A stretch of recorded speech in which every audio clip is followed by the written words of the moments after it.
What's up, New York Mets fans? It's another episode of the True Mets Talk podcast, live stream edition. This is the second time we've been going live on the True Mets Talk podcast. Obviously, I'm joined here tonight by recurring guest Dan Bartels. Dan, what's up? Thank you so much for taking the time again to come and talk some Mets baseball with me. CP, nobody I'd rather talk Mets baseball with, my friend. I love everything that you do, everything, graphics, everything from your channel. You built it up so well, and it's only going to continue to grow, my friend. I know that for a fact. And guys, anyone that's new to this channel, new to me, I'm just a student at Fordham. I love to talk Mets beat reporter through WFUV, our accredited radio station, and I'm just blessed to be in this opportunity, and it's a wonderful ride, CP, and I'm happy you're along here on this ride too. It's going to be going. Yeah, absolutely. Like I said, at all times, make sure you're following Dan's journey. His Instagram and his Twitter accounts are going to be in the description down below. You also are a part of the Mets Cast podcast or the Metcast podcast, I believe, as well. Go check them out on Twitter as well. You do some great stuff. I know you get in those interview rooms as well and those Zooms and ask some questions. So you've been doing a hell of a job. And anybody that I'm up here with talking Mets baseball with is for a reason, and everyone knows what they're talking about. That I sort of go on lives with and all of that. All my peeps on here, we do a great job, so I definitely appreciate that. And like I said, if you're tuning in, welcome to the show. Welcome to the True Mets Talk podcast. Like I said, a lot to talk about today, especially with this bullpen, which is going to be the predominant discussion here. Hit that thumbs up on the stream for me. I definitely appreciate the support. It helps the podcast grow. And if you have friends or family looking for more Mets talk, direct them to the channel, because we are almost at 500 subscribers on the channel. That was a goal that I set for the channel before the 1 year mark, the 1 year anniversary of me starting this channel back in April of 2023. Family friendly. Yeah, it's incredible, man. It's been incredible. And I wouldn't do it without everybody in the chat supporting me. And I thoroughly appreciate that. Comment your thoughts and opinions in the live chat. All opinions welcome. I'll be sort of playing all the comments up here as we move along and we talk about the topics. And like I said, just hit that thumbs up for me. And you know to find me on all my social media platforms on X and Instagram. It's the same exact handle as my YouTube at CPNYSPORTS. I know we got a couple of people in the chat. I just want to show everybody love because, like I said, I could not do this without everybody here in the comment section. We got a lot of heads in the chat, and I just want to make sure I am supporting the people who support me. We got John Rossi in the chat. I appreciate it. Randy's asking if we're going to sign another bat. We'll get into that last on this live stream. So stay tuned. We got the bullpen predominantly talking about it with this Diekman signing, or I should say unofficial signing, however you want to call it. We'll get into that in just a second. And then we'll be talking about the DH spot, position saga, whatever you want to call it. We'll be getting into that. Darren in the chat, appreciate you. Steven in the chat, appreciate you. Luis saying Diekman, just great. Appreciate you, Luis. Carlos is in the chat. Nick's in the chat. Carlos Ramos is in the chat. And we got John Rossi in here saying BP is a strength now. Absolutely. So let's get into it. Without further ado, let's get into it. Let's talk about first and foremost, because you were on this True Mets Talk podcast a couple weeks ago when this bullpen looked very different. And I know it's only been 2 arms that have been signed or have been added since we've been last on this, I guess, podcast live stream talking about the roster and the outlook going into 2024. But obviously, first up and first and foremost, we saw earlier this week Mets re-signing Adam Ottavino to a 1-year, $4.5 million deal. I made an episode about this earlier on my channel as well. It was a pre-recorded episode. That link is going to be in the description down below. I believe if you missed that, make sure you go check it out. But here are his 2022 numbers versus his 2023 numbers and some notes that I have down here on Adam Ottavino in terms of that discrepancy and his fit in this bullpen. Dan, I'm very curious in terms of, I guess, assessing this reunion, because we all know that he opted out of his original deal. He lost a couple $1 million in comparison to what he's getting now, the $4.5 million. And that original deal that he opted out was going to be around $6.5 million. So I'm curious to get your assessment. We've seen him on SNY even after the opt-outs. It seemed like the writing was on the wall for him to come back to the Mets. And he even said it himself that he saw himself coming back to the Mets, even though he was opting out. But there was just so much uncertainty around the organization when he was, I guess, forced and forced to make that decision whether to opt out or not. The manager, we didn't have a manager, we didn't have a coaching staff. That whole narrative he said, what Max Scherzer was talking about, using this bridge year, not being competitive in 2024, all of that worried him. And like he was saying, he's only getting older. So how do you assess this re-signing? Do you like it? Do you not like it? And where do you see Adam Ottavino with what you see on the numbers here on your? Well, CP, you touched on it. It was an awkward couple of months right after he left. No one really knew what was going to happen. You see him on SNY. That's where I kind of diverged with you on that point. I thought he was gone. I thought he was not coming back. I thought he was going to take his career in media and just kind of run with it. He's a pretty good looking dude. Like, he can definitely have a face for media and stuff like that. I thought he'd fit well in the SNY circle, especially with Jerry Blevins. And, they love to hire these guys, especially after they're done with the organization. But, I'm happy Ottavino's back. He's a guy that, he's proven that he can pitch in New York, whether it's with the Yankees, with the Mets, but especially with the Mets in that 2022 season, 101 games that they won. It was a great year. Ottavino, a lot of those guys kind of went unnoticed in what they were doing. And then 2023, we expect, probably greater expectations, I would say, in terms of a World Series. And everything kind of faltered. And I think Ottavino took a big blame in that regard. His numbers show it. The walks were up. The strikeouts were down. I'm happy he's back. It's a cheap deal. And, we talked about the Andy Martino thing the last time we were on this. We'll get into it later. We really believe that 10 million cap, right? Because it's lining up that way. 4.5 for Ottavino, and then about 5 for Diekman that we'll get into in a little bit too. So it's definitely interesting to see what the Mets are doing, if they're sticking to their word. But bringing back Ottavino, listen, it's great. I'm really excited, but I'm wearing on the caution that they're not using him or putting too much pressure on him to be an eighth inning guy, because that's really where this is going to fall. Because Ottavino, he's not really an eighth inning guy anymore. Throw him in the seventh inning, low leverage spot. We have enough arms where I don't think Ottavino needs to be in the high leverage situations to bridge us to Diaz. And, we'll get into the other reasons as to why that is and who they missed out on, stuff like that, and who they brought in. But Ottavino, I'm happy with it for the price. Absolutely.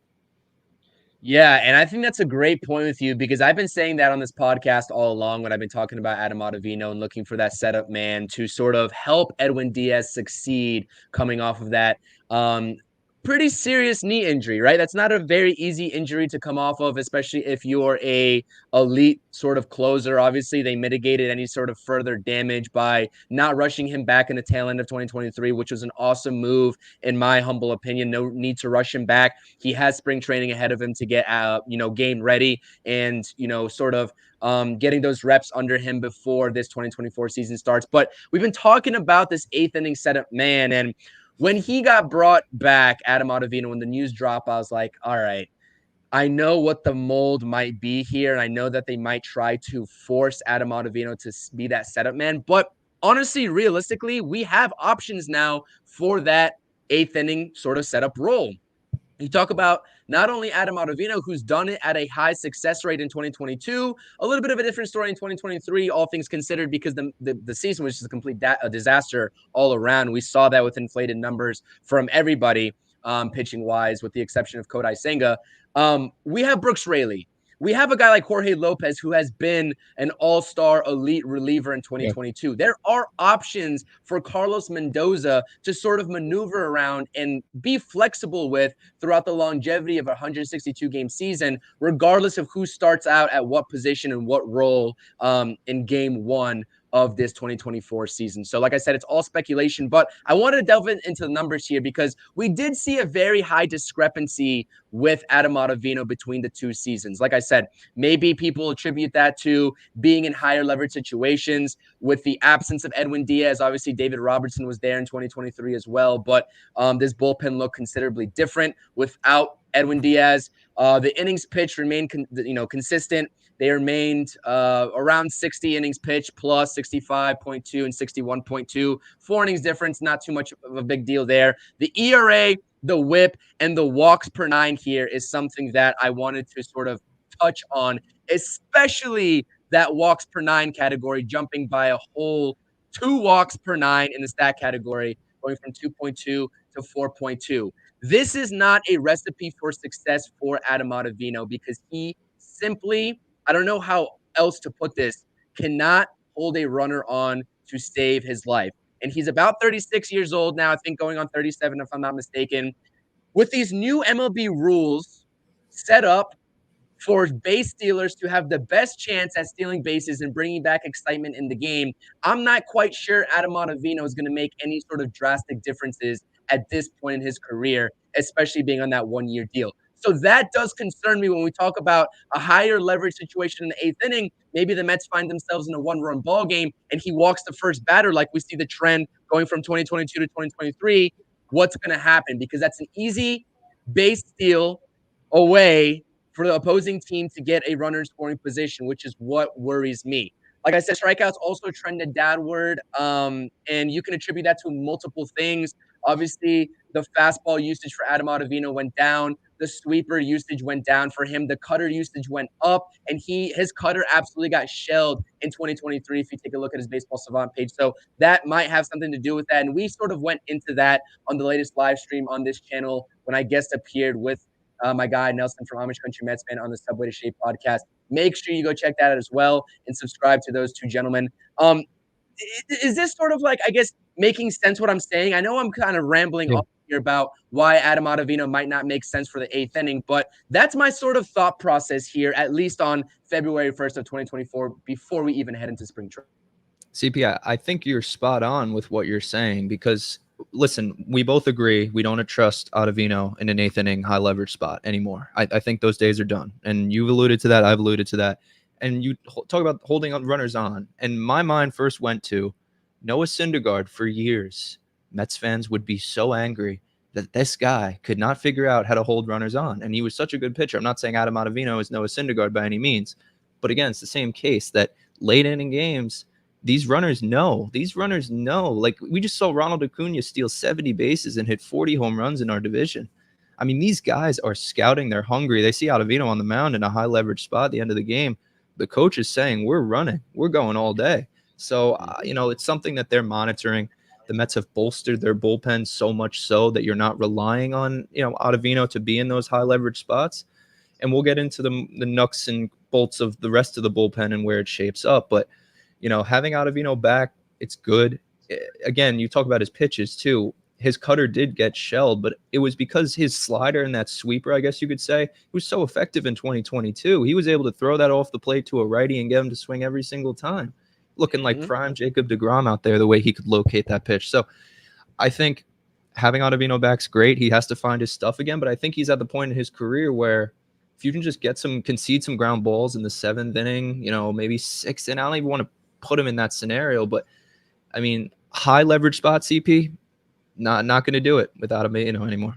That's for sure. Yeah, I absolutely agree with you. Like I said, he was able to pitch himself out of jams in 2023. Right. We saw a lot of pitching out of the stretch for Adam Ottavino. I think he always pitches out of the stretch, but I'm talking about with base runners on.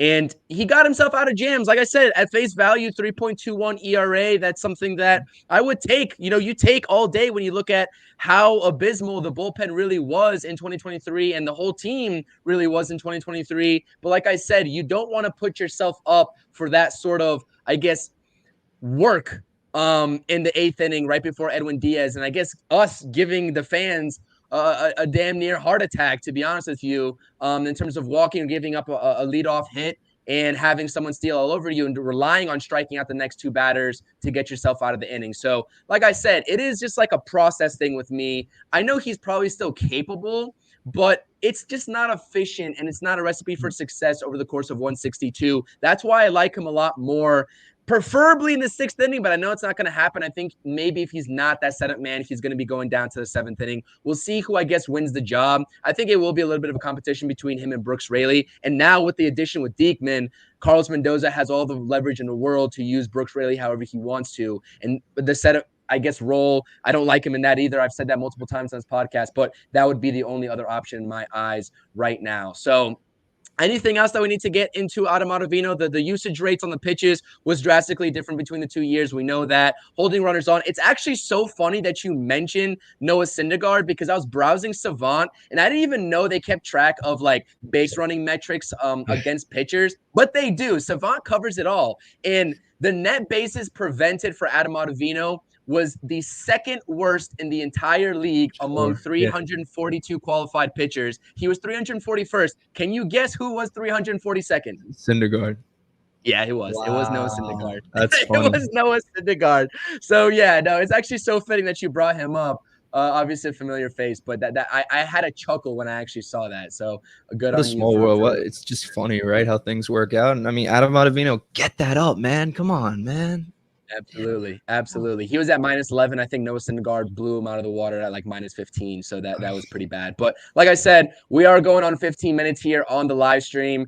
We do have 21 people in the chat. Drop those comments in the live chat. I'm going to be propping up some of these comments here in just a little bit. And as always, make sure you're hitting that thumbs up button, subscribing to the channel as you're watching this, or if you're catching the rerun, bottom right-hand corner, hover over my icon and subscribe to the channel. Get me to 500 subscribers. I thoroughly appreciate the support, and you know where to follow me and Dan on X and Instagram at Dan Bartels1 and Dan Bartels2. Okay, that is Adam Ottavino. Let's move on. And I wanted to talk about this very briefly because we did see some news in terms of the latest report from Andy Martino. And before this sort of Diekman smoke came to fruition this morning, from Will Salmon from The Athletic, who does a great job, by the way. I highly recommend you guys sort of pay attention to Will Salmon throughout the rest of the offseason. He's been nailing everything on the head. And, in terms of this Mets team, he does a great job covering the team. But Andy Martino took to Twitter, or he wrote an article, something of that effect. I caught it scrolling my timeline saying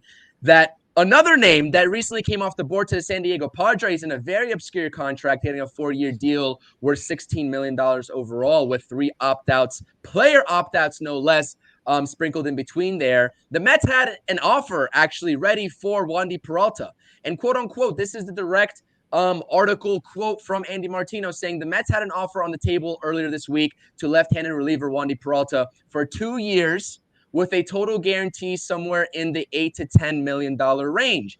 Now, like I said, I'm very shocked that Wandy fielded offers for this AAV and this low of an AAV in the first place, because if you take a look at his last 3 years in the Yankees or with the Yankees, rejuvenated his career, was phenomenal, a phenomenal pace there, a sub-3 ERA in all 3 of those years with the Yankees, going back to 2021, 2022, and most recently in 2023. This is an obscure situation, but Dan, I'm not sure how you feel about this. I'm glad at face value, if we can get anything from this, I'm so happy that David Stearns did his due diligence here in terms of making contact with Wandy Peralta, knowing that they needed a lefty to pair with Brooks Raley, which we've been screaming from the hilltops that this was a need for this bullpen all along. I'm so glad that he actually reached out, but for one reason or another, it just didn't work out. You're taking a look at a 2-year offer versus a 4-year offer. Not many relievers are getting 4-year offers nowadays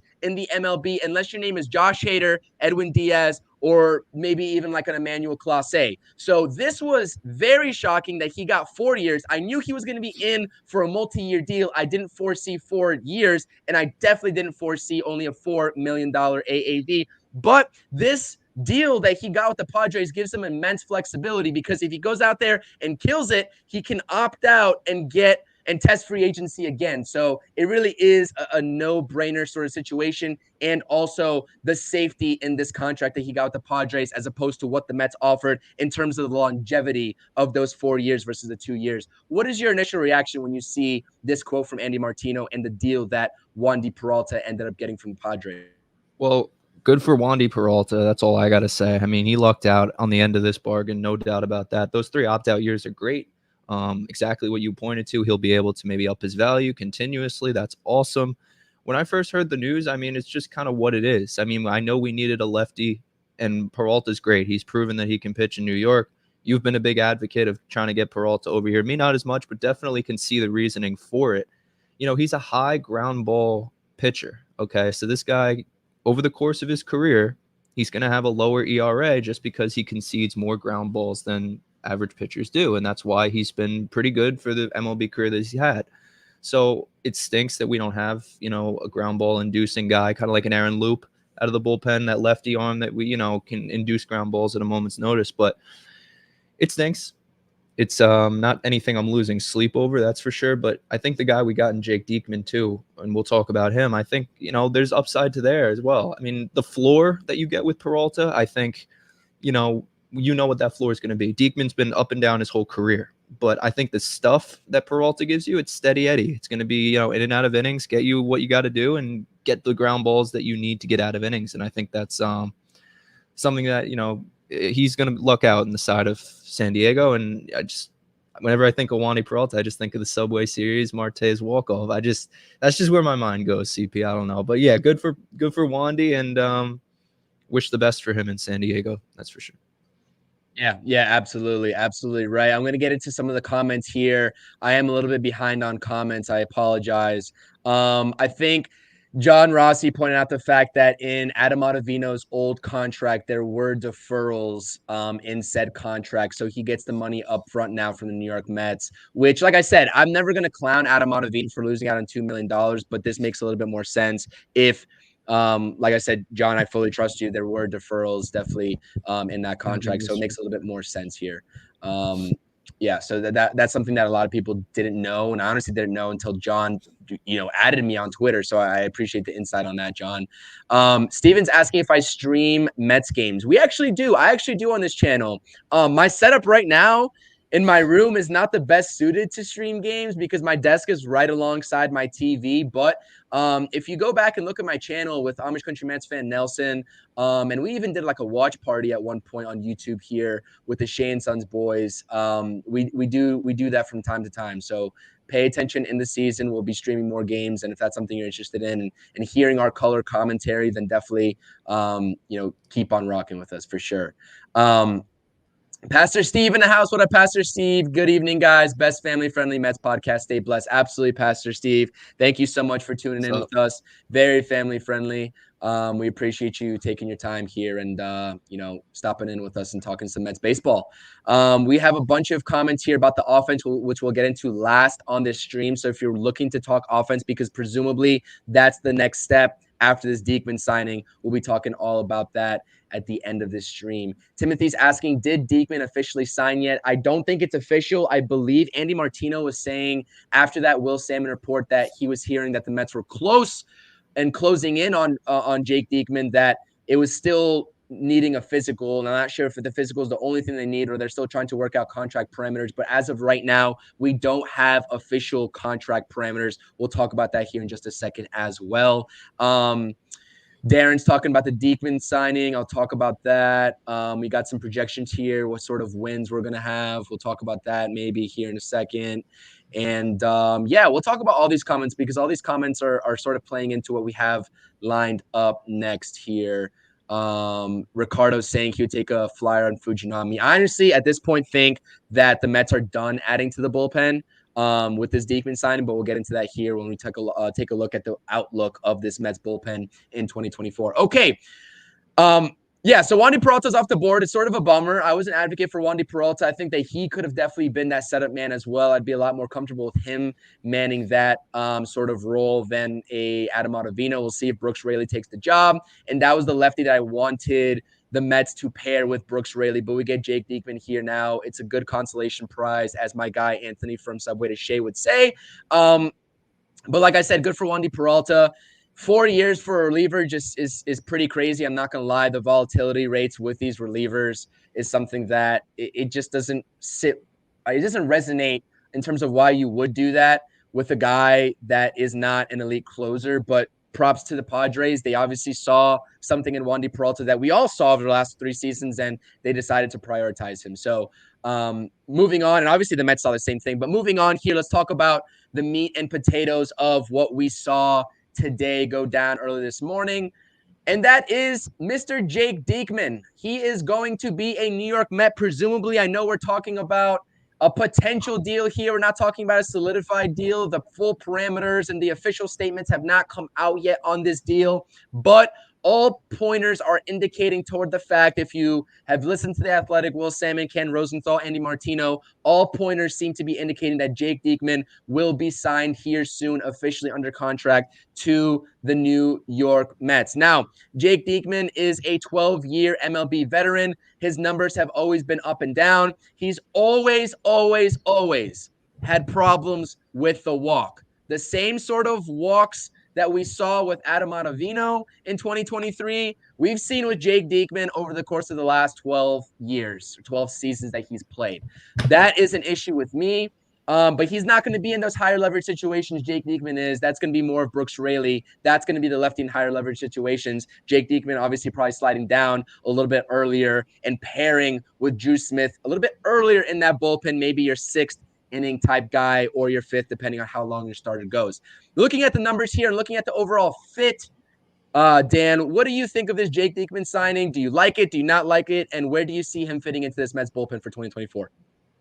Well, CP, I think this came off a pivot that we didn't get Peralta, kind of didn't luck out in that regard. And we needed a lefty, right? No way, and you know what, that we were going into the season with Brooks Raley as our only lefty. So a lot of fans, rightfully so, are saying, where's the lefty? And we've certainly got one with Jake Diekman. Now, a couple things to know about Diekman. You obviously pointed out 12. This guy's 37, right? So we're talking about passing a physical. We had a comment earlier about how is it done yet? Well, we've got to be patient. This guy's 37.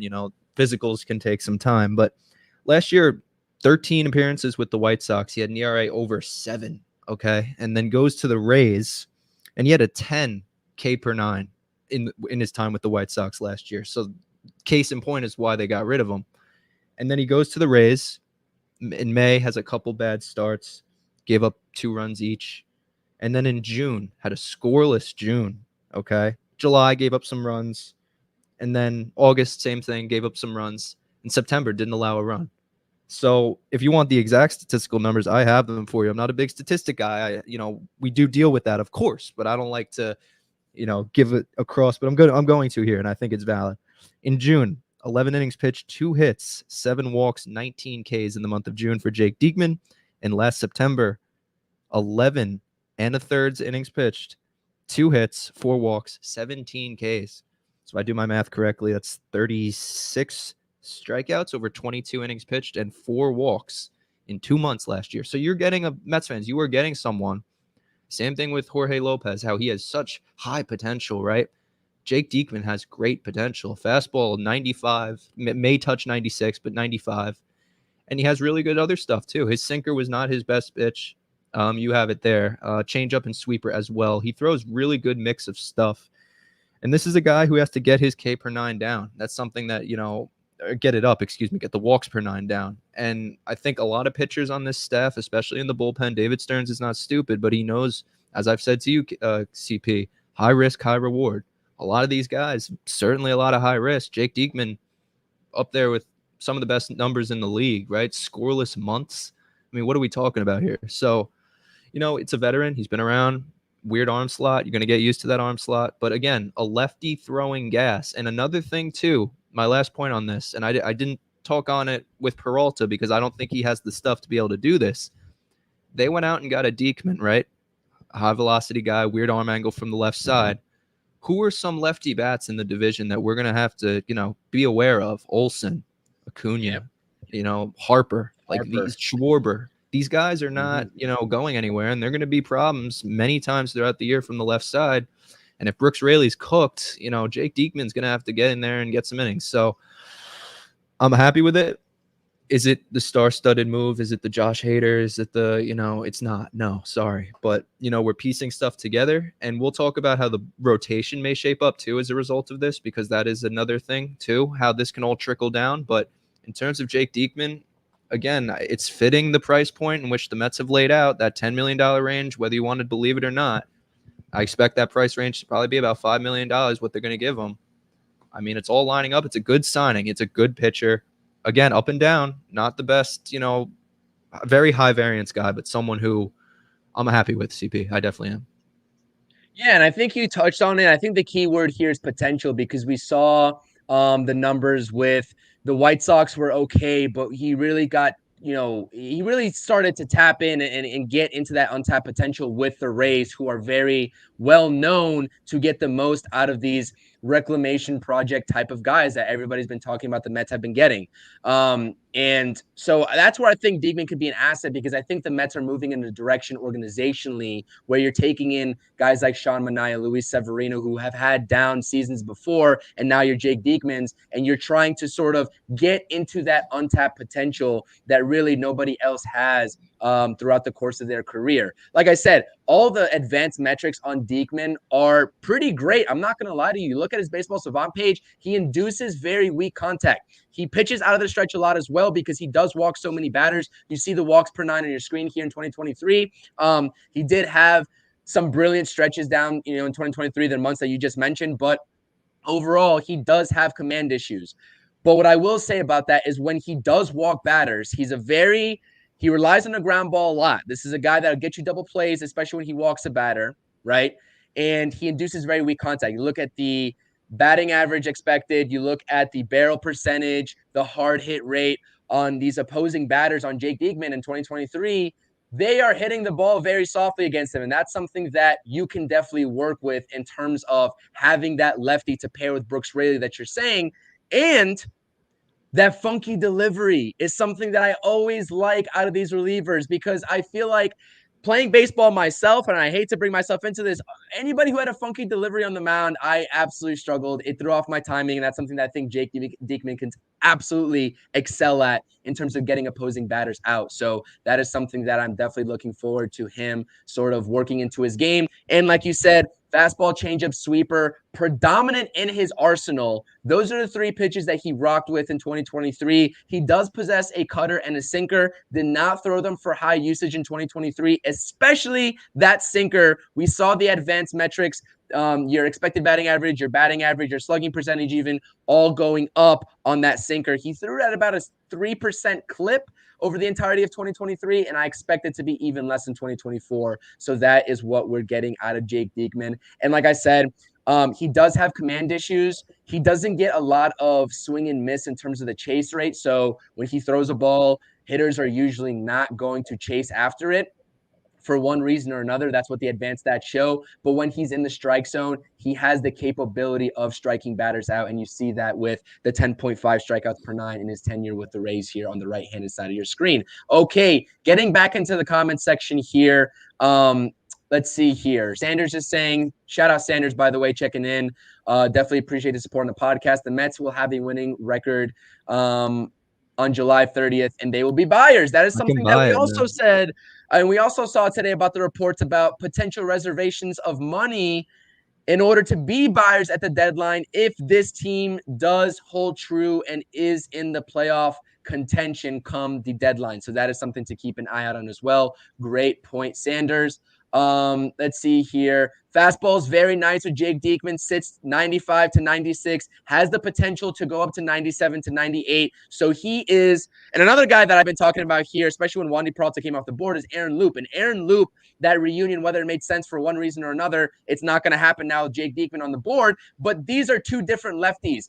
Aaron Loup is a lot more of a soft sort of fastball type of guy, 91, 92 on the gun, and Jake Diekman is electric with that fastball. And this has been a bullpen that has lacked electricity over the course of the last couple of seasons, obviously outside of Edwin Diaz in terms of the fastball velocity category. So I like this sort of switch up here. And that pairs very nicely with Brooks Raley as well. Obviously, Raley doesn't throw, I guess he throws decently hard, but he doesn't throw as hard as Jake Diekman, which is a nice little switch up here when you're talking about both lefties. So Carlos Ortiz mentioning that Wandy will opt out at the first year. If all things hold to fruition, he keeps that consistency that he has over the course of the last three seasons, he definitely will opt out and he will be on the market for a potential, I guess, New York Mets signing in the next offseason. I do want to make one thing very clear. One thing very clear, two completely different pitchers too. We're talking about Peralta and Diekman. Like, I don't want anyone to be confused that, Peralta's a high velocity guy. I mean, yeah, Diekman's going to give you very weak contact, and hitters are going to roll over on some of his stuff, absolutely. But Peralta's the guy that really gets the ground ball rate, and Diekman, I mean, you'll see ground balls out of him, sure, but I think don't be surprised if he lets up a couple long balls too. I mean, that's just naturally, the faster it comes in, the faster it goes out, as the old saying goes. So I do think that, again, high risk, high reward, but Diekman has a really good reward that I'm excited to see. Yeah, no, absolutely. I think you said, like, we've been talking about this, like the consensus here is that we haven't seen consistency out of the tenure of his career, his 12-year career, but there's a lot of upside to his game that obviously the Rays got to enjoy in the latter half of 2023 that we are hoping to sort of see replicated for this Mets team. And obviously not appearing in higher leverage situations, presumably so, over the course of 2024. I don't think we'll see him in those 8th innings or 7th innings. I think that he could definitely enjoy some success in Queens, being that he is 36 going on 37, like we've been mentioning. I think that he has still stuff left in the tank, and this is a good little pivot after that Peralta sign that we just sort of went over to. Let's see here, a couple more comments. I think I just went over this one. Fastball is nice. We got Timothy, and that's my sports in the chat. Electric fastball. Electric fastball. We'll talk about this. We can go into this right now while we're on the topic. I know we'll be talking about the bullpen outlook. I'll switch the slide here. Obviously, that was Jake Diekman. But who are you most excited to see develop when spring training starts in a few weeks? Dan, I'll let you take that one. Well, to me, Drew Gilbert, Jet Williams, I mean, a lot of these guys that we've kind of been household names, I'm very excited to see. Luis Angel Acuna, we all saw the video circling around Mets social media pages. He toured Citi Field this week. That's awesome. We love to see that. These guys are getting accustomed to what they're going to be, experiencing very soon. I don't know the ETAs specifically for every single one of them, but a lot of these guys could be up as soon as this year. I mean, next year is obviously the year we all look towards, but they'll be sprinkled in over the course of this year. I'm very excited to see how Drew Gilbert, what his path is to the majors, how he gets up. Jet Williams, same thing. And on the pitching side, too, I think Dominic Hamill, Christian Scott, I mean, all these names, Mike Vassalo, could go on. But I think a lot of these guys, again, they're prospects, okay? Like, I hate to be the old hag that says that, right? But prospects are just prospects until they're proven otherwise. So, again, caution, very excited. But again, to me, if I had to pick one, it's probably Luis Angel Acuna. I'm very excited to just see how he develops with his brother and everything, and how he said at that age he's more, skilled than he was and more developed at that point. That's pretty high praise from someone who just had a 40-70 season. So it'd probably be Luis Angel Acuna for me. Yeah, absolutely. And I completely agree with you. I've been talking prospects on my page, obviously the bats and also the pitching, but I'm going to take a little bit of a different direction in terms of that question. Say the obvious guys that are going to be here on the major league roster, and Brett Baty and Mark Vientos, and those two bats that this lineup so desperately needs to turn it around, especially Brett Baty. But Mark Vientos is a name that we'll get into here in just a second. We talk about the DH and the sort of, I guess, situation that's developing in the DH category. Mark Vientos has extreme upside in terms of those home run numbers. Don't necessarily know where we're going to get in terms of the OPS and average category, but he's a guy that hit 9 home runs in very sparse at bats last season. The exit velocity screams. It just screams. I mean, the exit velocity is awesome from Mark Vientos. He's top 5 in the league in exit velocity, if I am not mistaken. And like I said, he has the potential to hit upwards of 25 home runs. I know he's projected at 15, 16, but I'm projecting him at 22. I think he can easily see 25 with ample opportunities as well. So that's something to monitor, and that's who I'm going to choose in terms of, I guess, my eye of who's going to be developing during spring training. I said Luis Angel Acuna. I just read back your question, Nick. I'm sorry. I probably have to agree with you. Luis Angel Acuna is not even going to be at spring training. I'm just totally over my head on him on that. But I do think very similarly. I had a tweet today saying it was a hot take, very hot take, believe me, that Mark Vientos is going to win the starting job at third base come 2025. That's a whoa, right? Like, what are you saying? That's a hot take. Right. But I do think that that's something. I think he's going to turn a lot of heads this year. I really do. And I don't think, Brett Baty's great, but I think you can get more value out of Brett Baty in a trade, say, in a couple years, whatever it may be.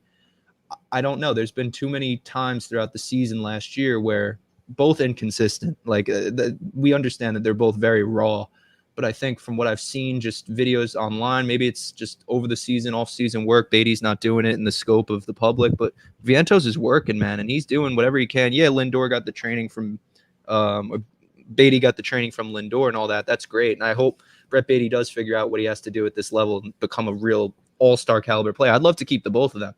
But I think it was Vientos who went out there to work with Lindor, not Baty. I think they're both like working with him. I know they're both trying to improve, and obviously fielding is the one part that they really lack in. But I think they're bats, and I think that's, to me, spring training. It's going to be the battle of the third base, and that's really what it's going to come down to. I could talk about this all day, but Mark Vientos, Brett Baty, let's see what we got at third base for real, because we have to know. We have to know.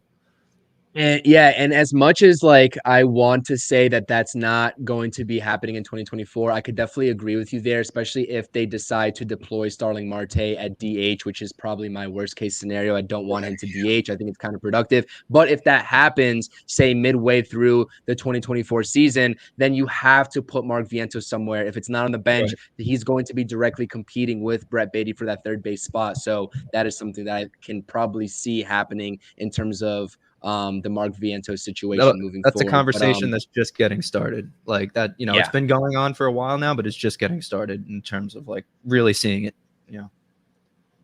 Yep, absolutely agree. And right here, this comment speaks volumes here. John is absolutely right. Also, that 10 to 15 that they have left on the side at the trade deadline is a lot, considering anybody you pick up in their salary at the trade deadline has a prorated contract at that point, obviously for the tail end and the latter half of the season that you get them for. So you're absolutely right. I know we can go back and forth on this conversation as well. A lot of people who are, I guess, a little bit down on this offseason have been sort of wondering, well, why are we reserving this money anyways? This should be used up front to get this roster bolstered. We'll talk about this a little bit more, maybe not today, but a different day. But this does make a little bit of sense to me in my mind as well. But let's move on in the 2024 or to the 2024 Mets bullpen outlook. Obviously, we have a very different looking bullpen than the last time we sat here on this podcast together on the live stream. And that is only due to two names being added. And that is Adam Ottavino and Jake Diekman. Obviously, with Diekman, if you've been, if you just tuned in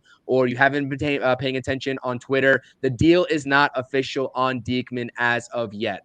It's not official. And I know we're talking about it like it's in an official light, but it's not official. So I don't want anyone to think that. There are still some hula hoops to go through in terms of making that come to fruition. Anything can happen. We've seen deals fall through. I just want to preface that. But here is your projected pen. And I moved some names around in terms of what I originally saw on my timeline of the Mets projected bullpen versus what I like. And I put, obviously, this is my podcast. I put what I like on the right-handed side and who I would like to see start off in the major leagues versus who I would like to see maybe in the minor leagues as depth pieces. And that name is Phil Bickford. I don't think he belongs in the major leagues at face value. I think there's a lot of other better options that you can give that roster spot to when they go from 40 to 26 in opening day, aside from Phil Bickford, especially as far as the bullpen goes. But here you have a projected pen on the right at the major league level from Edwin Diaz on down. You have Adam Ottavino. Obviously, you can flip-flop them in terms of being that setup man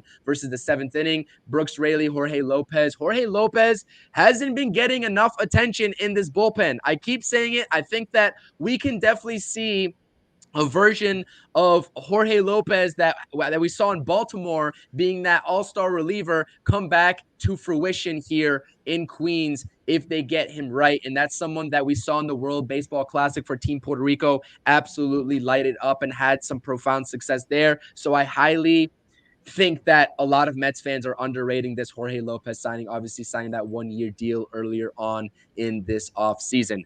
Moving on down, obviously Jake Diekman, who we just talked about, Drew Smith for oh my God, I have to laugh. Every time I say Drew Smith, I can't help but laugh at this point. I can't help but laugh. But anyways, this is his last year to prove himself. He is going to be getting in these ball games in some sort of capacity.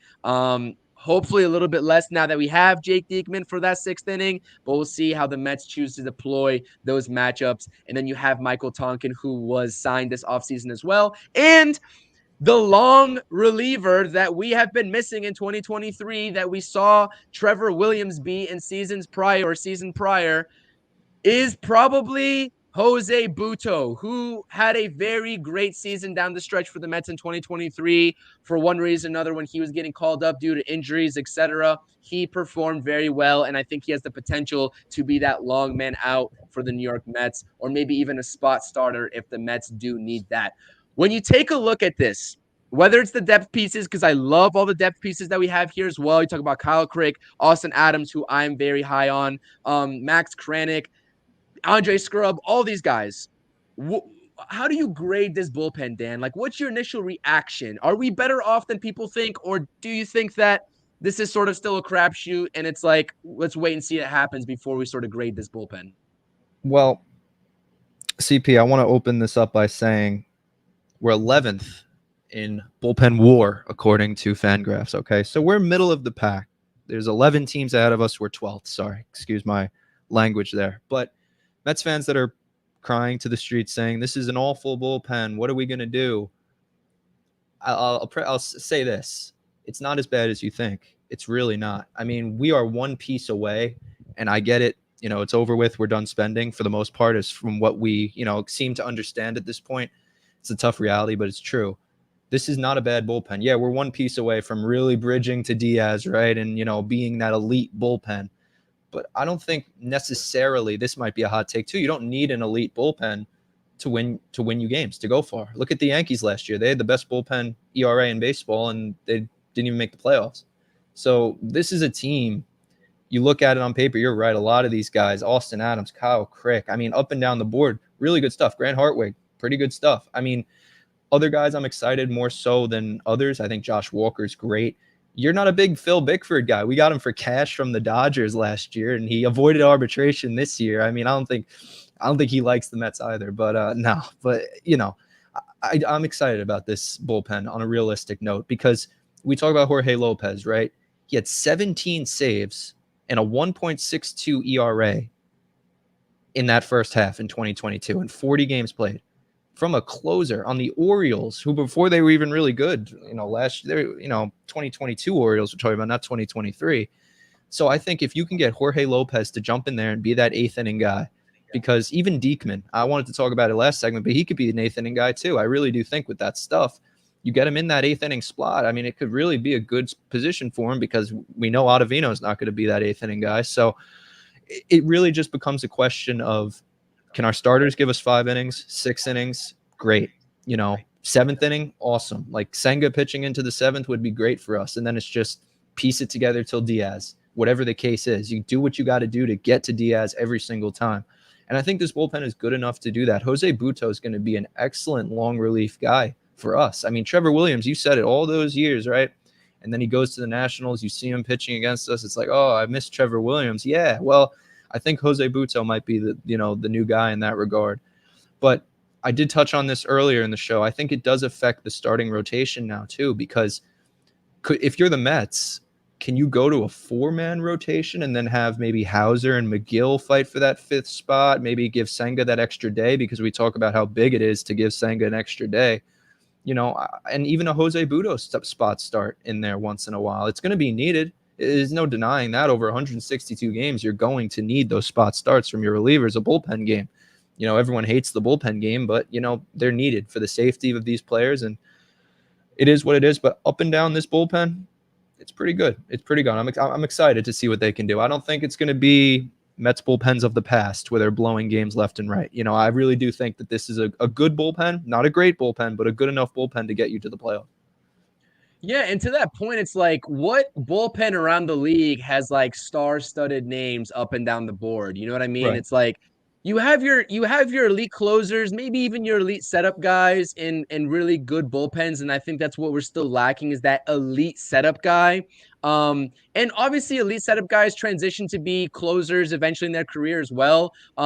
Maybe, like I said, maybe a promotion in some sorts, but Adam Ottavino, we have guys who can be that setup man. And it's like, now that we have the options, and Carlos Mendoza, first-year manager, has the options not only to just have Adam Ottavino and only Adam Ottavino. If Adam Ottavino is not doing the job well, I do think, for one reason or another, and if we agree with it or not, I think that he might be, at least it's going to be a trial run with Adam Ottavino in the 8th inning to start the season off. But if he's not cutting it, he's getting canned to the 7th inning, maybe in the 6th inning, and you're going to see these guys come up like Jorge Lopez. If he starts the season off well, he's going to get a promotion. Brooks Raley, same thing. Jake Diekman, like you said, would I put him at the start of the season as the setup man? No, because he walks a lot of batters. But he has the potential. He has that sort of arsenal and the stuff, just like the eye test, to be that even later on in his career. So like I said, Carlos Mendoza has the options, and that's where I think this bullpen succeeds even more than in years past, because of this sort of longevity. This bullpen, and even the depth pieces surrounding this bullpen, you'll see that end up in the minor leagues. This is creating a longevity for the success of this bullpen over the course of 162, which the Mets will desperately need. And we're going to see a merry-go-round of rotations with Carlos Mendoza. If guys aren't performing, they're going to get canned. They're going to get sent down to the minor leagues, and it's next man up. And that's what I like about the potential outlook of this bullpen. Another thing too, a lot of these guys are signed to just 1-year deals, vesting option deal. Like they're not going to be here in the long haul if they don't cut it. Like that's the thing too. We talk about flexibility. David Stearns, he's a smart guy. He knows what he's doing when he brings in these guys for these 1-year deals. If you're not cutting it, you're out. Up with the new prospects, and we'll bring in some other guys to help bolster along the way. I mean, it's not a complicated formula. And I think David Stearns, we saw what he did with the Brewers on a limited payroll. We're giving this guy all the money in the world, and he went to the playoffs every single year. So give it time. You talked about the eye test too, just a real quick point on that. Drew Smith, man, like last year, not good, especially the year before that. It was so dominant. I guess there's off the field stuff with supermodels and all that with Drew Smith. I don't buy into all that. I think it's just garbage, but it's fun to talk about. But Drew Smith, eye test, flat fastball. I mean, oh my goodness. Yeah, an all right slider, but if they're sitting on that fastball, there was multiple times last year where his, straight fastball down the middle, cranked for a home run, cranked for an extra base hit. Can't be living with that. I need a good year out of Drew Smith. It's a lively fastball when he keeps it up in the zone. But when he, leaves it over the heart of the plate, it's just a sitting cookie, man. And it's just, I hope Drew Smith figures it out. It's a big piece. Michael Tonkin, too. We saw what he was with the Braves, a great pitcher. And again, a 1-year deal. So these guys are not going to be here long if they don't cut it. Yeah, absolutely agree with you. And like I said, Drew Smith, it really is like he has the stuff. 97 to 98 on the fastball. Right. It's just flat, and the location isn't there, and that's where he gets in trouble. He elevates that fastball, leaves it middle of the plate, and it gets cranked because these guys can hit 97 to 98. You can't just have 97 to 98. You need to have the location with it, and that's what Drew Smith has proven that he hasn't been able to sort of, I guess, tap into, right, fully and be consistent with. And that's what kills me because he has that potential. We keep talking about potential. But another underrated thing about this bullpen, and we're going on like 52 minutes now talking about a bullpen. I can't believe it. Right. That's how like drastic this difference is. I do have another quick note, but go on. Yeah, absolutely. The one thing that I wanted to sort of outline here with these guys is that you see the front of the bullpen and the depth pieces are shaping out in a way that they have like a certain similarity between them. It's almost like David Stearns has a formula for how he was sort of going through with these signings in the bullpen. Kyle Crick, off speed, great slider. Right. Austin Adams, same thing. You talk about a guy like Michael Tonkin, off-speed junk ball. We saw that with the Braves last season. We're talking about Jake Diekman, who has a great slider changeup combination. We're talking about these guys who are going to keep hitters off balance, that have that bender of sweeper, sliders, whatever you want to call it, just great movement on their off-speed pitches. And we're going to see if that's going to play well for the New York Mets in 2024. I just wanted to make that note because I think a lot of people forget that David Stearns seems to have this type, quote unquote, in terms of these additions in the bullpen, especially in the front end. But go ahead on your note. Yeah, just really quickly, help Mets fans sleep at night. You have a better, according to Fangraphs and their projections for the bullpens, a better ERA and FIP, fielding independent pitching, so things that pitchers have control over, and both are better than the Phillies. So pretty good, right? For the best bullpen in baseball, according to WAR, Fangraphs thinks that it's only a couple ticks lower, but again, that shows that this division, the Braves are probably going to run away with it, right? Like, I think that we can sit here and definitively say, as much as it pains us, I don't think we match up with them. I don't think any team in the league really does, except the Dodgers, if we're going to be honest. But it shows that this division, that wild card, I mean, the Phillies are, yes, they're a scary team offensively, but they just lost Hoskins too. I mean, you got to look up and down, and I don't know. A lot to be excited about this season, but again, to sit here and say that this bullpen and this Mets team cannot go to the playoffs, I don't know why you would even watch baseball at that point. Yeah, that's absurd because I do think this team has the capability. I'm not saying they're going to do it for sure, but this team is just all around is just not as bad as people want to give it, want to crap on it for. So, like I said, I don't want to be labeled a homer, and if you want to label me as such, go ahead. Label me one too, believe me. I don't care. Like, I don't care at this point. But all I'm saying is that this team is better than what we're giving it credit for, especially in knowing that this is a bridge year, because we're not denying that fact that it's a bridge year. But this roster is shaping out to have longevity over the course of 162, and that can play into the Mets' strengths, especially with some other teams that might not have that depth. When they start to fizzle out over the course of a long season, the Mets can be right there in striking distance. So, like I said, I think they're in low 80s in the projected win total. I know a lot of people have them in the mid, maybe even higher end of 80s in terms of wins. But like I said, I'm not going to go that far, but all I'm saying is that the Mets won 75 games last season. It was a horrible season. Everything went wrong for them. And let's face it, this team is going to be better than that. They're going to be in the 80s, and they're going to be vying for one of those wild card spots. If I had to imagine, that's all I got to say on that. Because I know we had a comment in here before talking about 84 wins.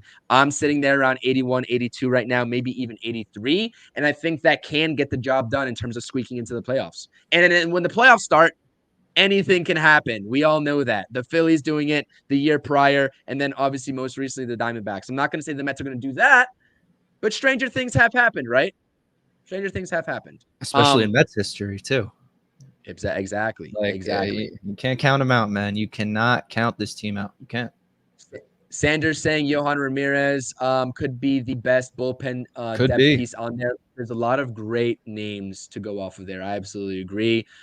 Grant Hartwig, all in all, showed flashes of brilliance as well. He definitely needs to Yeah. clean some things up, and so does Josh Walker. But they had those flashes in 2023. That eye test with their stuff that could definitely, I guess, help them in becoming a major league piece at some point. I'm not sure if 2024 is that year, but just sitting there knowing that they are going to be in the system, getting ready to be called up is something that we can, I guess, feel good about.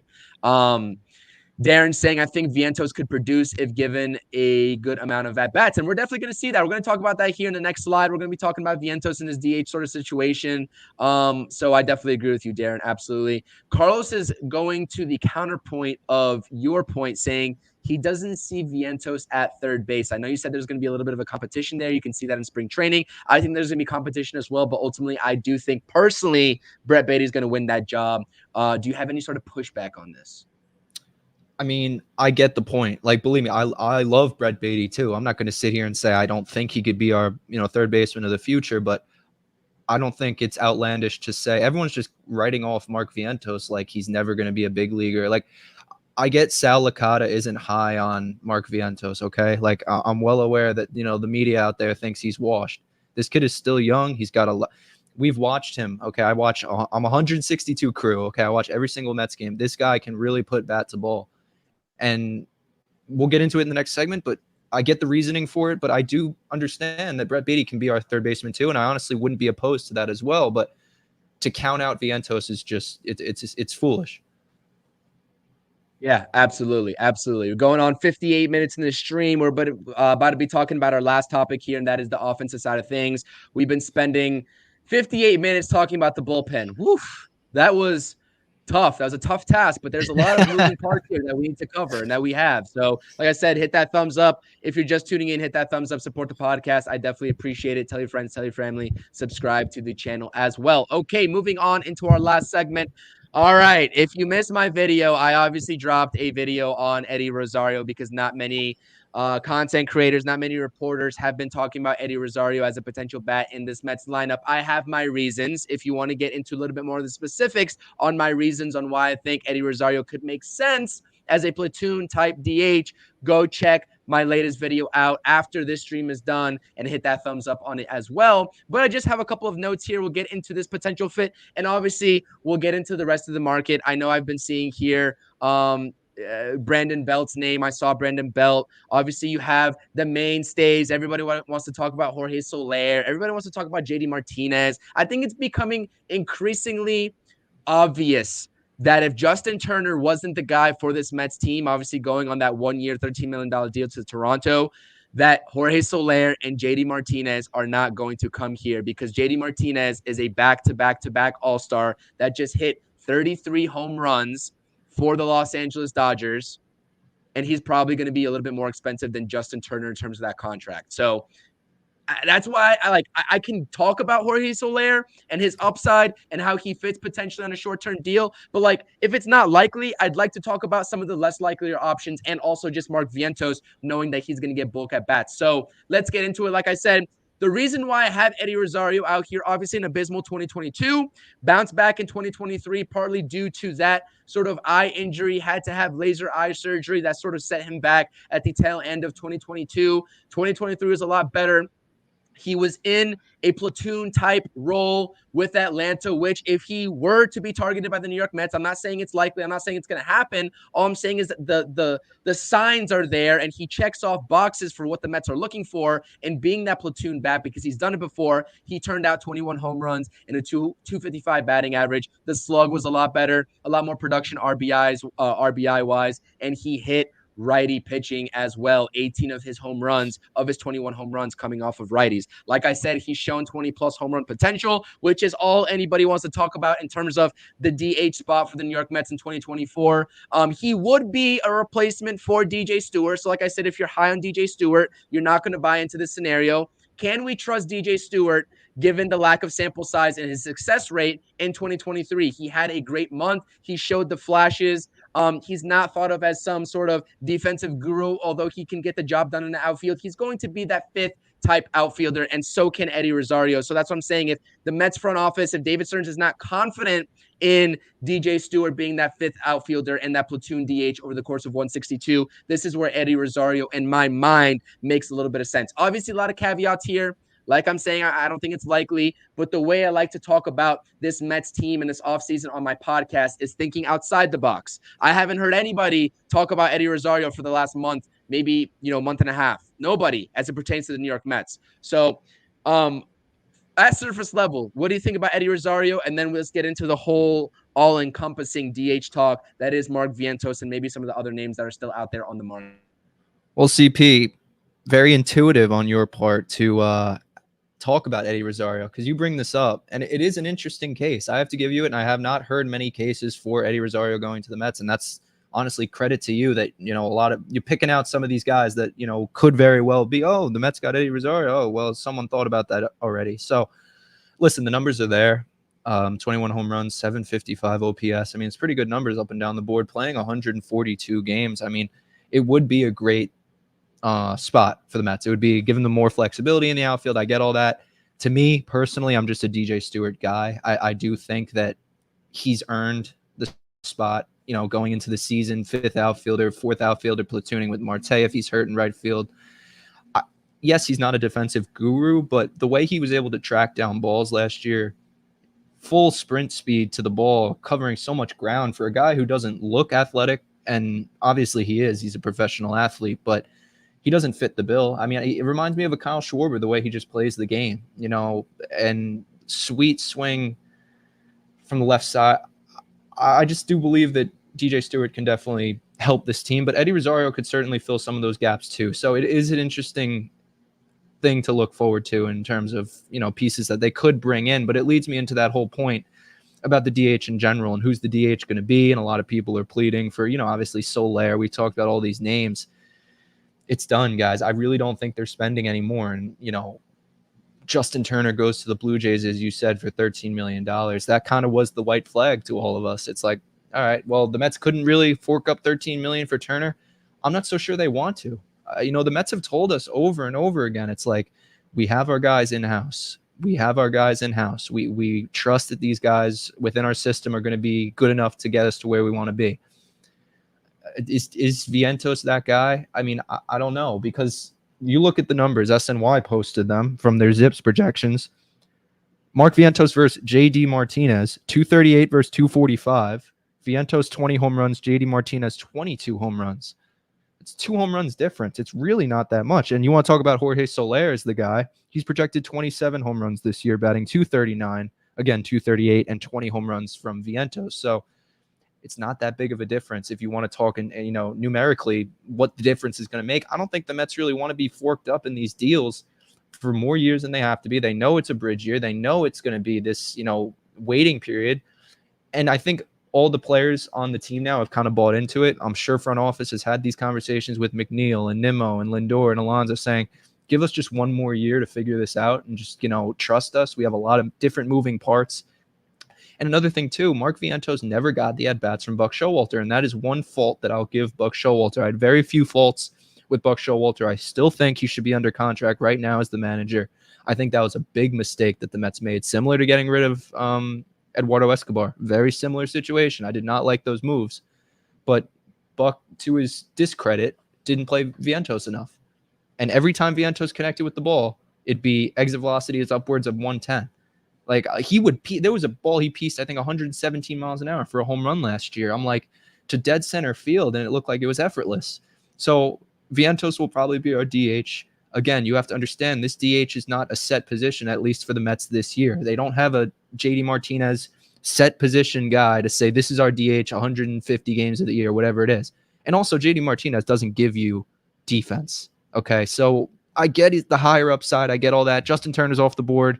Gio Urshela, if you really want the defense, but you're not getting that with JD. So, again, you got to pick and choose what you're going to get. And the Mets right now, they don't need a DH. They really don't. Yes, they do, but they don't in terms of what they're looking for in this year. And I'm perfectly fine with that. See what we got, roll the dice. And I'm excited to see what Mark Vientos can do. And lastly, to my point, this DH is a fluid spot. There's going to be multiple outfielders. Tyrone Taylor will probably get some DH time. Nimmo will probably get some DH time, as crazy as that sounds. These guys need rest. They want to be in the lineup. They're good hitters. They deserve, if they have hot streaks or whatever, but they can't play the field every day. They're not Lindor. They're not Alonso. That's just the reality of it. So in hindsight, CP, I'm very excited. I think this DH thing, it's been a conversation we've had for way too long, and it's kind of, at this point, it is what it is. We're just going to have to roll with Vientos, and I'm honestly pretty excited for it.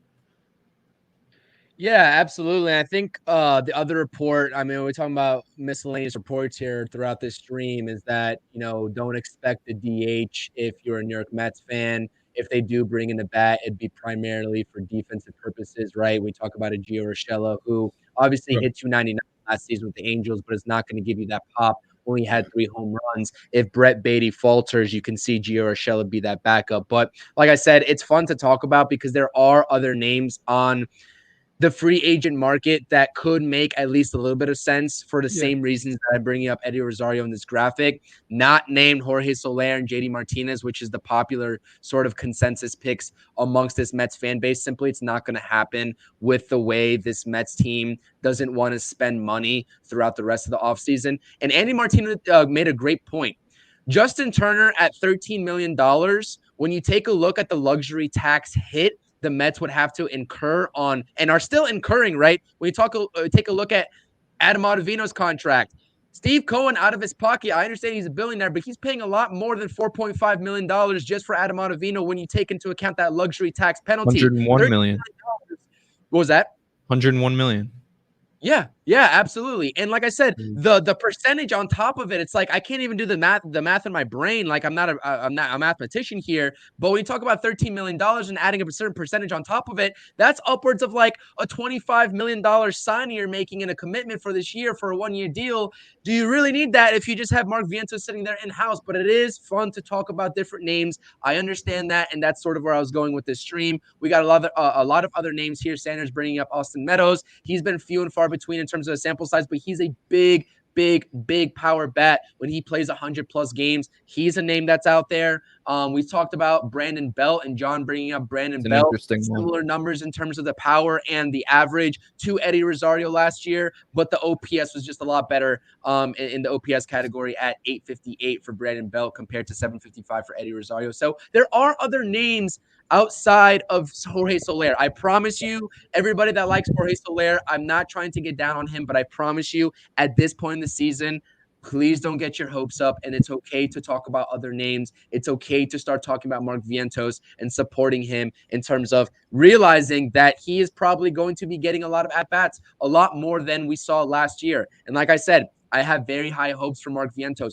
But, Dan, and I'm not sure you're going to agree with me on this topic. Now, like I said, I'm very honest when it comes to my Mets opinions. I'm very honest and I'm very forthtelling, and I keep true to what I've been saying the entire offseason. So if you look at any of our Interstate Mets reports that I've been appearing on with Nelson, aka Amish Country Mets fan, at the start of this offseason, given where we were at last season and where we're heading into 2025, My thing with Mark Vientos is that this is a showcase type year for him, because I truly, to your point, if they try to get him in the door at third base, and if it doesn't work out for one reason or another, they're just not comfortable in terms of thinking that he's ever going to be any sort of third baseman or anything past a backup first baseman for Pete Alonso in this league, that means he's positionless.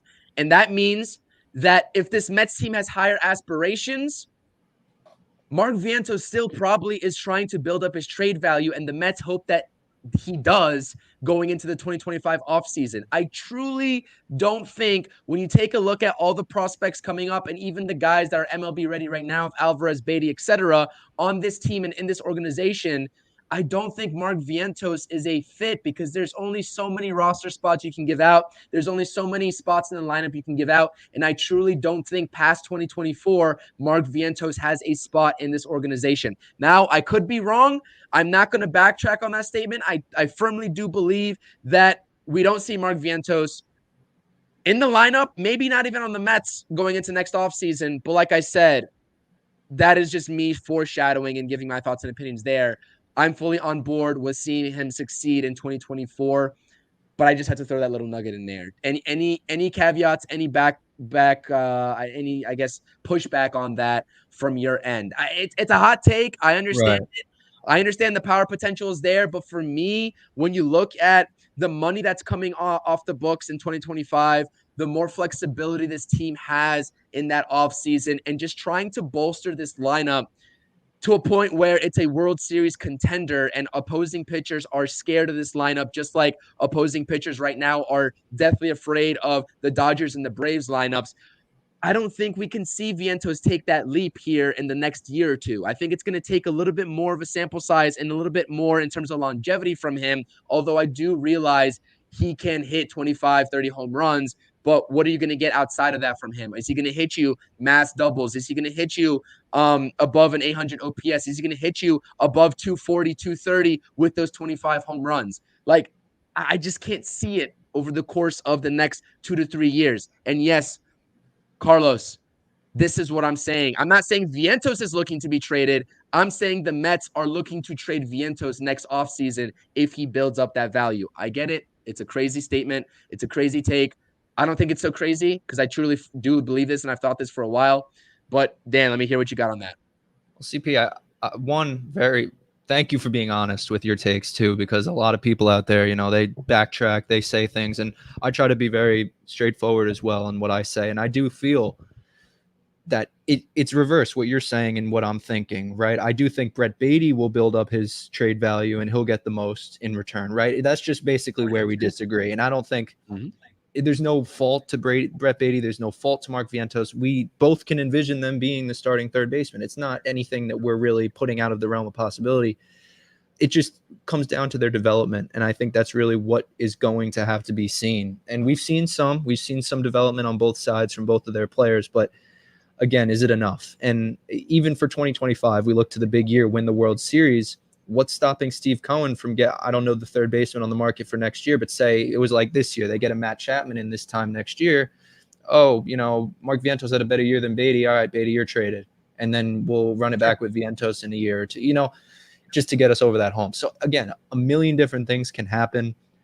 We talk about the DH, just one more thing. Joey Wendell, people keep forgetting about him. He's going to be a great plug-and-play piece to this team. I mean, he's only paid $1.5 million for a year, but he's a utility guy. He's what Jeff McNeil was when he first got into the league. You could play him anywhere. I mean, Joey Wendell's going to be a bigger piece to this puzzle than we realized, too, especially at third base. If it's a hot streak for Brett Beatty for 2 weeks and then he goes cold for a week, and you don't really feel okay with Vientos, and he's been DHing fine, okay, Wendell will step in, and I think there's going to be a lot of flexibility there. And also Alvarez is going to be our DH some of the time too. We can't forget that. I mean, he needs a rest out of anyone on the team. So, and he's also probably the highest boomer bust, I think, too. I'm so high on Alvarez. I'm so excited to watch him play again this year. It's really a treat to watch him play behind the backstop and everything that he does. But he's going to be a guy that's going to get some DH reps, and it's just kind of what it is. I mean, Joey Wendell's going to be a big piece to that puzzle, but that Brett Beatty, Mark Vientos thing, it's a real, Brett Beatty beat out Eduardo Escobar last spring training to get the spot, right? And some people were kind of questioning that. And I think it kind of came around again where they got rid of Escobar and said, okay, Beatty, we're trusting you. But now it's coming back again where people are saying, all right, Vientos is still here. He could play first base, as you said, which I think is a big thing too. Another reason why they may have got rid of Canna. Canna could have played first base, but again, you don't really need Canna. You don't need an extra outfielder. They were seeing the writing on the wall before any of us did. So to their credit, we'll see what happens, how this all shakes up. Brett Beatty, Mark Vientos, it's an interesting topic, but I could still see Brett Beatty. I hope he does. I really do. I'm not rooting against the kid, absolutely. But my hot take of all hot takes, I do think that Mark Vientos will win that job. Yeah. No, I certainly agree. It is a toss-up in terms of this sort of outlook that the Mets have going into 2025, not only for the 2024 season. I know we're getting ahead of ourselves here, but the same that I just said on my end for Mark Vientos could definitely be true for Brett Beatty on the other side of things, because there's a couple of third basemen next year that hit the free agent market. Maybe some guys that are still under long-term contracts. You look at a Jose Ramirez in that Cleveland situation. I can go on and on. I can speculate on and on, but you know where I'm getting at in terms of that. So I'm going to get into some of the comments here. I missed some in terms of what we are expecting with the offense up at the top of the stream when we're talking about the bullpen. Timothy's asking, should the Mets pass on Martinez and Soler and stick with Vientos? I don't think that they have the choice. I don't think they have the choice. We'd love Martinez or Soler to back up Pete Alonso and be that protection, but I don't think they have a choice. I don't think they're monetarily going to invest in those guys. So I think we have to stick it out with Mark Vientos as the DH, man. We'll have Soto soon enough, my friend. Don't worry. Yes. Soto to Queens 2025. Let's pray that the Yankees don't give him that contract and what's his face, Boris, holds out. Carlos is predicting 84 wins. Like I'm saying, a lot of people are high on the Mets and are in our sort of line of thinking of this Mets roster is not as bad as everyone is talking about. It's not. And 84 wins could definitely buy you a wild card spot, Carlos. Absolutely. I think someone in here is talking about Alvarez taking a step up, taking a leap, and having a Pete Alonso type season as far as the home runs go. Absolutely. He hit what? Upwards of how many home runs did he hit last year? 23, 24? 20, yeah. Somewhere around there. He hit. Let me look it up. I don't know the official number. I should know that, but I don't. I don't either. I think it's 23, though, if I'm not mistaken. Oh, 26. He hit 26. Wow. No. Yeah. Did he? All right. Yeah, 25 in 2023. He had a 209 batting average, though. It's kind of tough. Yeah. 63 RBIs, but 25 bombs.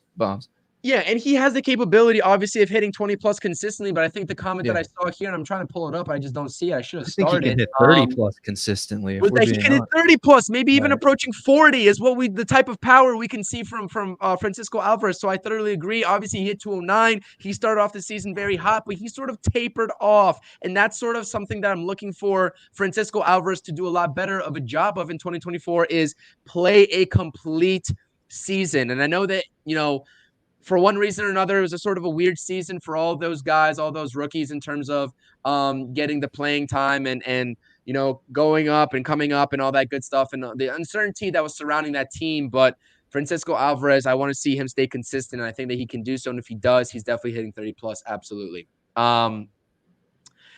Absolutely. Here you go. This is a comment for you, Christopher, saying, how do you know Brett Beatty would win third base? He's nowhere near or close to Brett Beatty. I think Christopher, I think you were saying that Brett Beatty won't win third base. I think that was your point.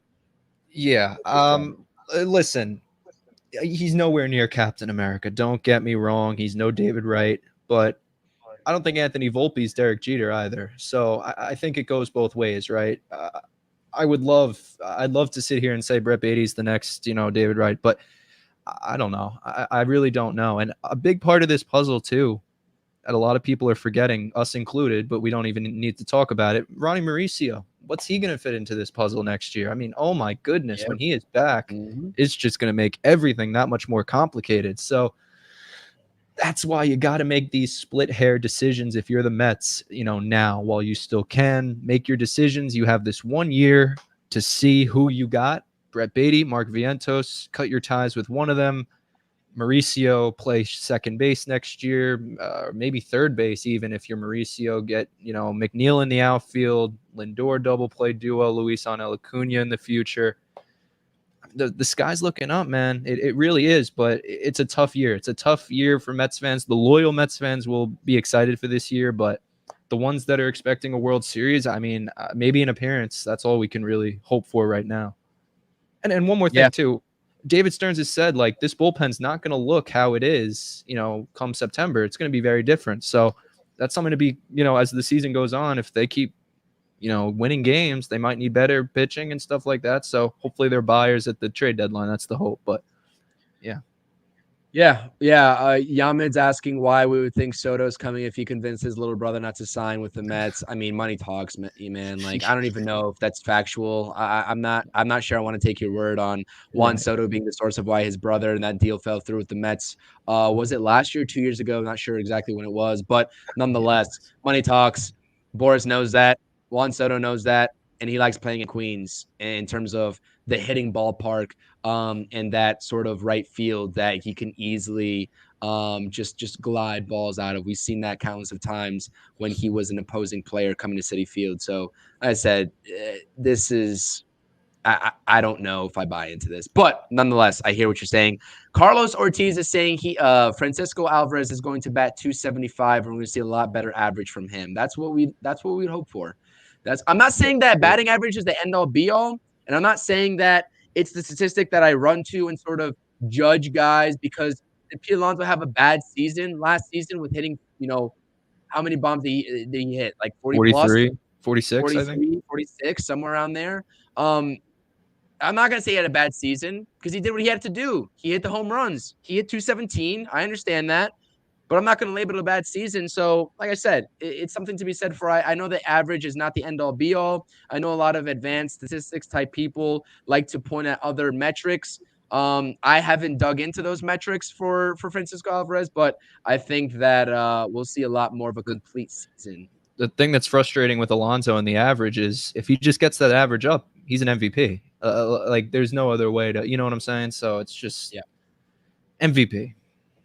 Yeah, give me that MVP season. A lot of people are counting him out. I'm not sure if anybody in here has been tuning into these bogus rankings of these first basemen or whatnot. Even your left fielders, they're disrespecting Brandon Nimmo. Or actually, I think he won best left fielder. But I think they disrespected Pete Alonso absolutely in terms of the power hitters. That was the list. The best power hitters in the league is that list is bogus. But I hate those lists. I hate those lists. They need to stop making them. Maybe check it into the chat. Check out the Till Mets Do It Part podcast. They do a great stream every Wednesday. Hey, boys, the late to the party. Eddie Rosario. It's official. CP is off the trip, Gilbert.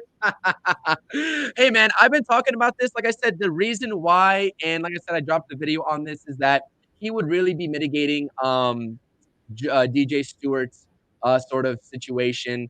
And I'm not saying that this is likely. I'm not saying I want it to happen. All I'm saying is that if we're talking about the DH, we might as well keep talking about names that are not JD Martinez or Jorge Soler. I've had enough of those names already. We've talked about it on and on and on and on. Let's talk about some fresh names on the market. And Eddie Rosario was just happened to be one of the names I liked in terms of wanting to talk about. He's a clutch hitter. We saw that over the course of his career, especially in 2021 when he came over to the Braves and did absolutely phenomenally with them. He has the 20-plus home run potential. Like I said, I don't necessarily think it's going to happen. I don't even probably want it to happen. Like I said, with the Drew Gilbert situation coming up. But who's to say also that you sign him, he kills it, and you sell him off at the deadline for whatever you want. Maybe you're not competing as much as you want to, and you get some prospects in return. I don't know. There's a lot of wait and see. I think the consensus here is this Mets team, with that money reserved, quote unquote, that they have, $10 to $15 million at the trade deadline, it's a lot of wait and see at the first half of the season. And when we get a full picture of what this Mets team is in the first half of the season, that's when the front office will make their decisions on how they approach the trade deadline, whether they're going to be buyers or sellers. Obviously, that is a very obvious statement. What I'm saying is that the Mets front office can't be naive to the fact that they think they're building a World Series contender here. They know that this season can go one of two directions, and it's a 50-50% chance on both ways. It's a split fork in the road. right? We don't have an obvious World Series contending team. So having those backup plans, those backup options is definitely imperative.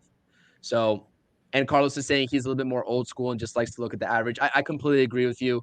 I get it too. I do like to look at the advanced statistics. Obviously, I think they're playing a little bit bigger of a role in this game nowadays, but I think that you can't the eye test is something to be said for the eye test, right? Average is that simple stat that measures the baseline of success. I know it's been that marker for as long as we've known the game of baseball. So I'm not gonna overshadow that and take anything away from it. But nonetheless, we're getting onto some different topics here. Anything else that we got on this chat? Anyone wants to answer any questions or ask any questions for us?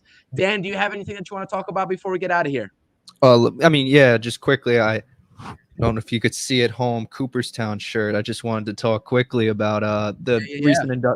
recent inductees. I love the Hall of Fame stuff. That baseball history is, it's great stuff. And Joe Mauer, Adrian Beltre, and Todd Helton, all very deserving to get into this year's class. I would have liked to see Billy Wagner get in. I think he'll get in next year. I would have liked to see Andrew Jones get in too. I think he's the best center fielder defensively of all time with what he was able to do. So it's an interesting class. Joe Mauer was someone that I'm really happy got on. He wasn't polling as to be a first ballot Hall of Famer, and eventually the votes came in and he was one. So credit to Joe Mauer, what he's been able to do. And he was the cover of the show 11, my friends. So that just shows how far we've come. So yeah, great for Joe Mauer, great for the Hall of Fame class. And I'm going to ask you, CP, on the ballot next year, you have Ichiro. I mean, first ballot, don't overthink that. But guys like CC Sabathia, Felix Hernandez, those are two names. Dustin Pedroia. I don't know if they're first ballot Hall of Famers, but could you see maybe a CC as a first ballot? It's a tough one. 3,000 strikeouts, 3,000 innings. It's a tough case, man. Felix Hernandez was good, but I don't know. First ballot is a whole different beast. Like, those, yeah.